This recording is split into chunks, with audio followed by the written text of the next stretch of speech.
If you kite surf, paddleboard, or kayak in cold water, you're gonna need either a wetsuit or a dry suit to keep you warm. But the question is, which one is better? To make a long story short, it does boil down to personal preference, but in this video, we are gonna explore all the differences between wetsuits and dry suits. First up, how they work. A wetsuit works by using material called neoprene, which is made of tiny cells that contain nitrogen bubbles.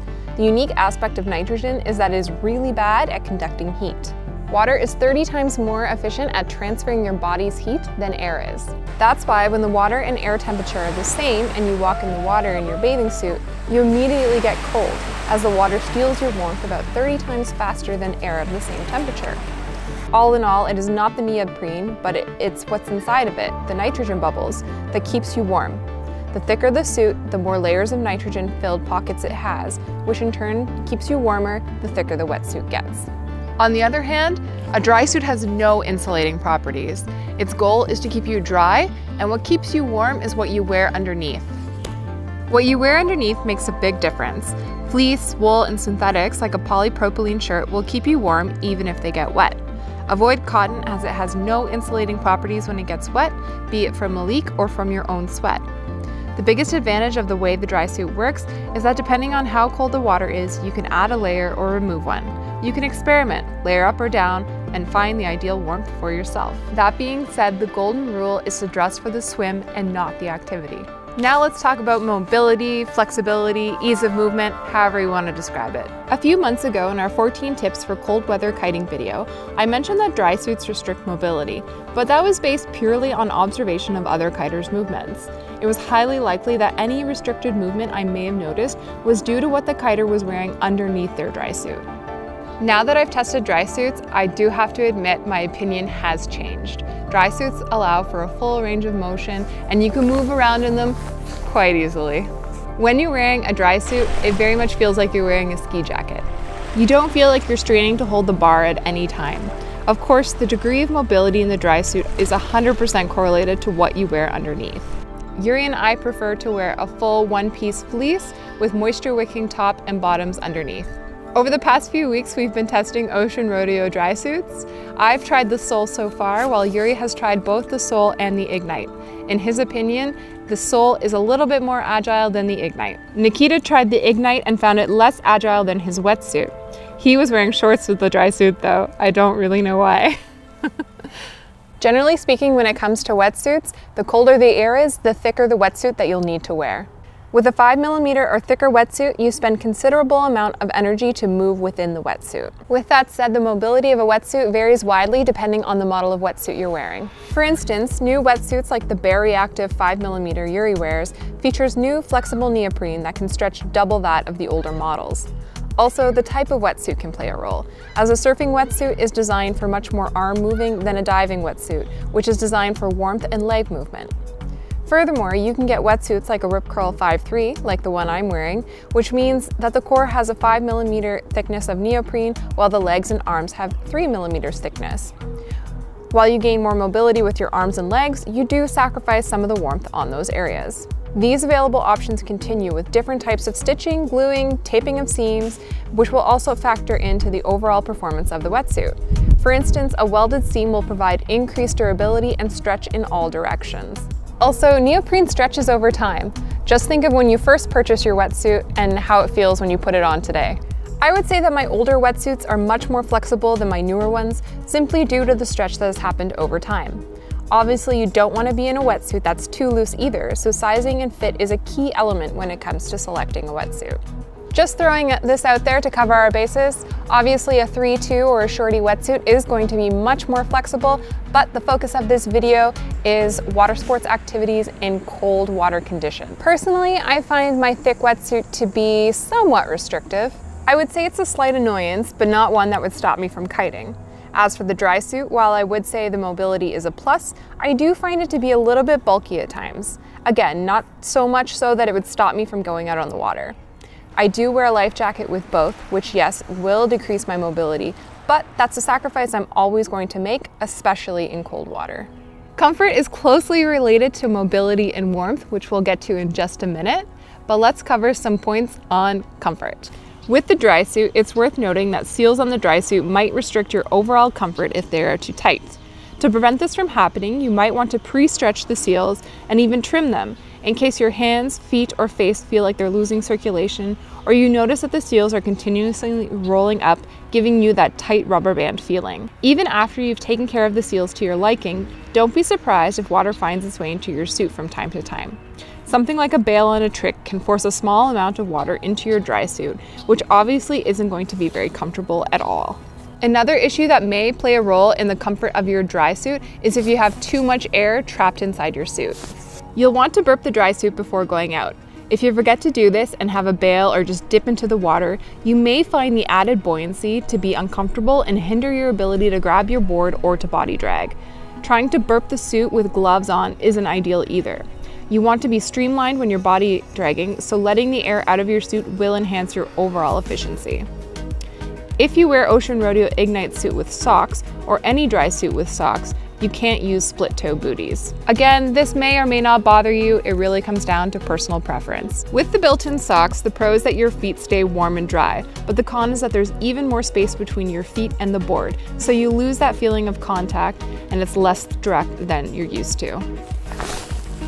Both versions of dry suits that we use have these lovely hoods, which are great for cold water kiting. These hoods are adjustable, making them easy to stay on. Visibility to the side is reduced though, so check your blind spots before you do a trick or change directions, or really do anything a nearby kiter may not be expecting. A big plus for the guys out there is that the dry suits do have a pee zipper. It would be really nice not to have to take your dry suit and all the layers underneath to be able to pee, but unfortunately, that's still the reality for us ladies. As for the comfort of a wetsuit, it is a fitted garment that is designed to keep you warm and wet. The uncomfortable part, at least for me, is always that first dip into the cold water, but after that initial feeling, I'm pretty comfortable. Similar to the seals on a dry suit, you can experience some discomfort with overlap of thick neoprene gloves on the wrists of your thick wetsuit, and likewise with your booties. There are also those occasions where your wetsuit flushes into your booties, causing them to fill with water and make your feet a little bit cold. But mixing and matching between your wetsuit and neoprene accessories will often yield the best solution for you. Given that the wetsuit is fitted, I also find it more comfortable with my waist harness and my life jacket fitting quite snugly.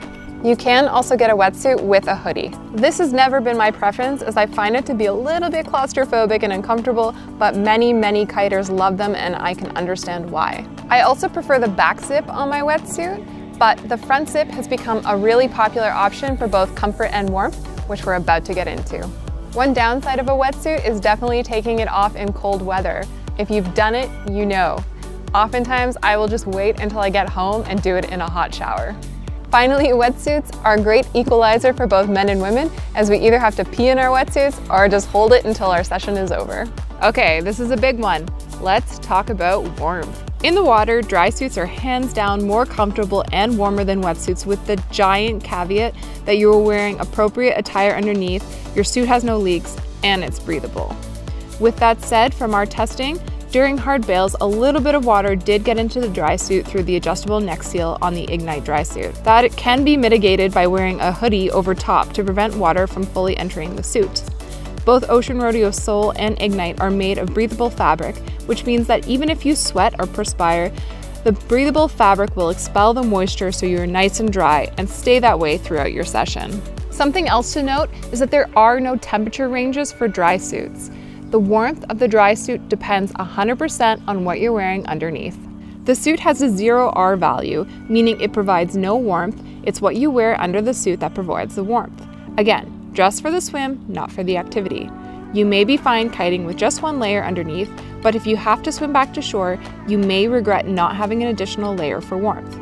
When it comes to selecting layers, think of what you would wear for snowboarding or skiing, and avoid cotton because it will get cold if it gets wet. In contrast with a wetsuit, you will immediately feel the temperature of the water as the water fills your suit and saturates it completely. This is where the quality and construction of your wetsuit comes into play. If you have a front zipper, sealed seams, and tight seals around ankles and hands, you are less likely to feel that initial shock. In fact, you may even remain dry. But with cheaper wetsuits, when water gets into your suit, you will feel the cold until your body warms up the water that entered the suit. Only after a thin layer of water is trapped between you and the suit, the neoprene will start its work of insulating you from the cold. The neoprene will do its job until new cold water enters the suit, and then the cycle repeats. As we touched on before, this is why it's so important that your wetsuit fits snugly to your body. Otherwise, you're basically naked and exposed in cold water. If the water flushes in and out of the wetsuit continuously, it means that the neoprene can't do its job of insulating from cold water. So fit, again, is so important with wetsuits, especially when it comes to keeping warm. Unlike dry suits, there are temperature ranges for wetsuits, which can be a helpful guide in selecting the best suit for your session. You'll also want to be aware of leaky zippers, especially back zippers, as water can easily get in and flush your wetsuit. You can also go with a front zip wetsuit to reduce the issue. However, those are a little bit more difficult to put on and take off. Something else to consider is internal taping. This comes into play later in the life of the wetsuit, if the glue starts to deteriorate and causes water to leak in. The tape will act as a backup seal in this case, which as a result does keep you warmer. Fluid seams are also a great option as they are watertight seams. Some wetsuits do have wool lining at the core as well. I personally found this to be a nice feature for keeping warm, but that's just my personal opinion based on the few wetsuits I've used for kiting. I have found that my wetsuit will keep me fairly warm for the duration of my session, but once I get cold, it's very difficult to warm back up, and it's usually time to call it quits. While kitesurfing on the water and doing things like jumps and back rolls and different types of tricks, your body's moving and that's helping to generate more heat. But what we've found is the minute that we get out and we're standing on shore, especially on those really cold days, your session is pretty much over. At least that's been my experience. It just gets too cold standing wet on the beach, waiting for the wind to pick back up. Yes, ponchos, hoodies, and wind blockers do help quite a bit, but I find after 30 minutes or so, I'm usually more than ready to jump in the car and head home to a hot shower. On the flip side, with a dry suit, I'm comfortably warm on shore, and I can wait around for a second session or to socialize with friends. On warmer days, even though the water is still cold, it might get too warm in the dry suit. So luckily, both the Ocean Rodeo Soul and Ignite feature standby mode, which makes it more comfortable during the warm air days. Let's talk about safety of both wetsuits and dry suits. This was a hot topic in the comments of our last video. Will you sink if your dry suit fills with water? A wetsuit on its own is definitely more buoyant than a dry suit. In fact, a dry suit has zero buoyancy. In real life, however, there is a lot of air trapped inside the dry suit, which would make you float on the water with zero issues. However, that can be very misleading because if you were to bail hard and get fully submerged in the water, the pressure can cause all of the air to be expelled from the dry suit, leaving you with no buoyancy at all. So for that reason, the air trapped inside the dry suit is in no way a substitute for a life jacket. Similarly, a thick wetsuit can provide quite a bit of buoyancy. However, this is not an excuse to not use a life jacket. While a 5 to 6 millimeter wetsuit is quite buoyant on its own, you must keep in mind that buoyancy is spread across your entire suit, whereas a life vest is specifically designed to keep your head above water. One of the biggest advantages of a wetsuit over a dry suit is what happens if the gear fails. It is worth noting that gear failure or tearing either a wetsuit or a dry suit on water is very, very unlikely, but it's still important to consider. The biggest risk that we see is hitting something like the sharp wing of a foil board, which would definitely be dangerous in either case. In the unlikely event that your wetsuit does tear, it really shouldn't affect the insulating properties of the wetsuit, so long as you're not having water continuously flushing through your suit. Still, in cold water conditions, if you're swimming in your wetsuit, you will get cold quickly, so it's important not to be too far from shore. If a dry suit, zipper, or seal were to fail while you're in the water, it's a completely different story, as the insulation of the suit is then compromised. As we discussed in our previous video, getting water inside of your dry suit is not going to sink you, but the real danger here is hypothermia and increased difficulty when it comes to swimming. You literally have mere minutes before these threats become very real, which is why we recommend you kite close to shore. Also, if your dry suit does take on water, it may become more difficult to water start with your kite as you will have increased your weight. You can try and attempt to burp the additional water from your suit. However, we have no experience doing that and cannot really comment on how difficult that may be. So it's very clear that with dry suits, it is especially important to make sure that your gear is in working order. You should inspect your seals for any nicks or tears before heading out, and make sure that all zippers are functional and fully closed. Handling your dry suit with care and maintaining the seals and zippers will go a long way in terms of safety. If you have an older dry suit, it's not a bad idea to test to see if it's watertight.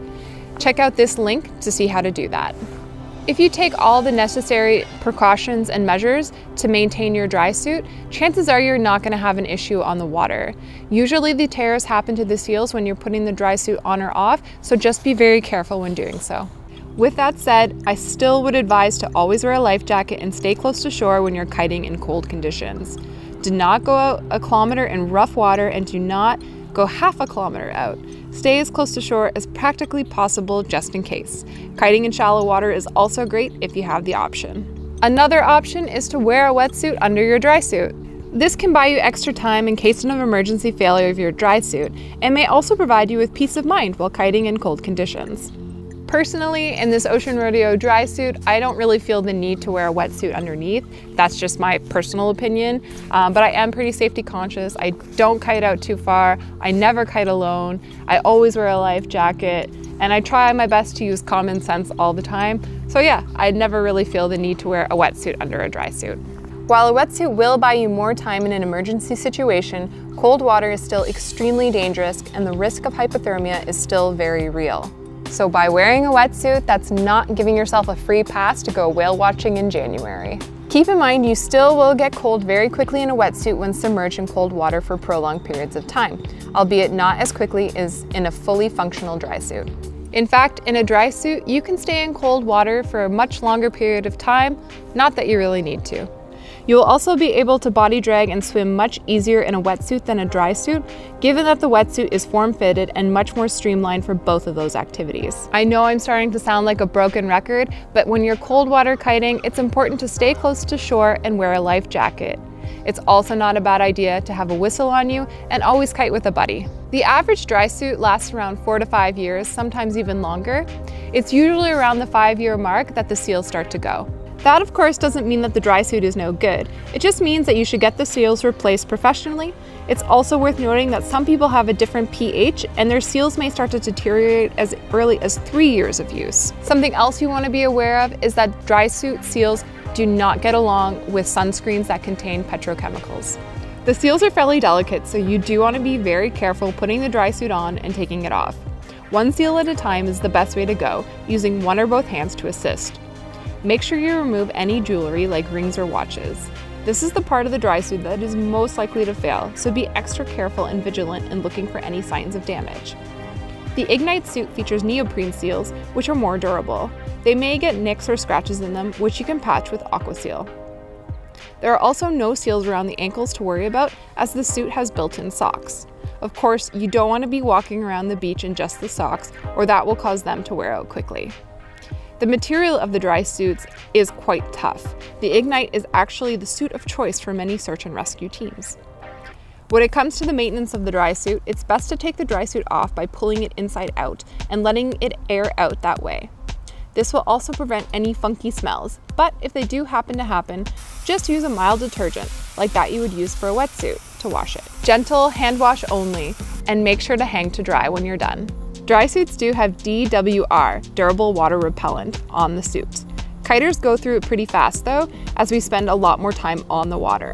After about a year, your suit will have lost some of that repellent, so it's a good idea to reapply the DWR. You can pick that up at a sale or a mech, and it's usually a spray application. When it comes to wetsuits, we've personally found ours to last about 3 years, sometimes longer. It really all boils down to how much you use it. What's interesting about wetsuits is that the older they get, the less nitrogen bubbles are left, and therefore it doesn't keep you as warm as it once did. Also, as we mentioned before, the build quality will also play a role in the lifespan of the wetsuit as well as its ability to keep you warm.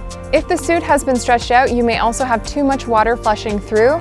This is a good reason not to lend your wetsuit out to other people if you don't have to. A big plus for the wetsuit is that it can tolerate the odd nick or hole here or there, and it's pretty easy to patch up with marine glue or a little extra neoprene. In all the years that we've been kiting, I honestly can't remember a time when a hole or a nick has caused a wetsuit to be unusable. Similar to the dry suit, it's a good idea to hang your wetsuit to air dry after a session. If you notice that it's starting to smell a little funky, wash it with some mild detergent in the tub and air dry it afterwards. Now it's time for the fun part, or maybe not so fun part. pricing. So a good quality dry suit isn't going to be cheap. Brand new, a dry suit will run you about $1,000. The sole is $750 USD, and the Ignite, being the high-end dry suit used for search and rescue, is $1,099 USD. The entry-level dry suit, without a P zipper though, would cost you about $549 USD. If you still want to justify buying one for yourself, think of it this way. You're not only replacing one cold water wetsuit, you're replacing two. You could actually replace a 4-3 wetsuit and a 5 or 6 millimeter wetsuit with the use of just one dry suit. Why? Because you can adjust the warmth based on what you wear underneath it, making it really customizable. When you factor in the typical lifespan of a dry suit being 5 years, plus the fact that you're probably getting longer sessions and you're kiting more throughout the entire year, the price of a dry suit really isn't that outrageous at all. All right, now onto the price of wetsuits. So this wetsuit that I'm wearing right here is a Rip Curl Dawn Patrol. It's back zip, very basic model, probably one of the more basic options that Rip Curl has to offer. And I paid about $150 USD for this, brand new. So yeah, in order to justify the cost of a dry suit, I'd be looking at replacing 8 of these wetsuits, which is kind of crazy. I do like this wetsuit. This is actually the second time I've purchased this exact model. Yuri's wetsuit was about $400 USD. That's pretty normal for a high quality, thick wetsuit. I'm sure there are many wetsuits cheaper than what I have and more expensive than what Yuri has. At the end of the day, we're pretty confident you can find a decent wetsuit that's suitable for cold water kiting that will fit your budget. And that's a definite advantage to the wetsuit. For super cold days, also consider the additional price of a neoprene hoodie, about $100. And if you don't own thermal underwear for dry suits, add another $100 for that. Some additional uses for a wetsuit include paddleboarding, surfing, swimming, and that's just naming a few. Some use cases for a dry suit beyond kiteboarding include paddleboarding. If you've ever been paddleboarding on a not so warm day and you fall in and then you have to get back out and paddle again, you will get quite cold. Whereas if the same thing were to happen in a dry suit, you'll be fine. Another use case for dry suits that we weren't really aware of, but we were brought the attention to, is instructing. If you're a kite instructor being in the water all the time, a dry suit is probably going to be much more comfortable than spending 8, 9, 10 hours in a wetsuit. Some other activities include fishing, canoeing, and kayaking. Obviously, you can dive in a dry suit and a wetsuit, but that's kind of a whole other ballgame that we're not going to touch right now. So there you have it, all the key factors to consider when selecting either a dry suit or a wetsuit. I do have to say I had never tried a dry suit previous to this year, and I was pleasantly surprised by how much I enjoyed it and how comfortable I was kite surfing on the water.